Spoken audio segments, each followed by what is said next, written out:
भैया साथी लोग प्रणाम, जय माता दी। नया साल के सब साथी के, सब लोग के बहुत बहुत शुभकामना और बधाई।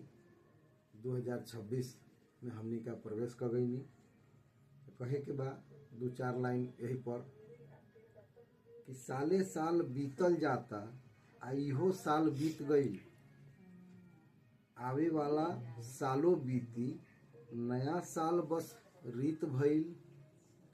निभावत रही ह संग संगतिया यारी हो, अबहीं ले जैसे बितावत रहनी, आगहू रही तैयारी हो।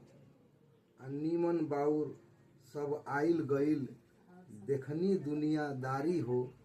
नया साल के अनगा बधाई देले अरविंद बिहारी हो, देले अरविंद बिहारी हो।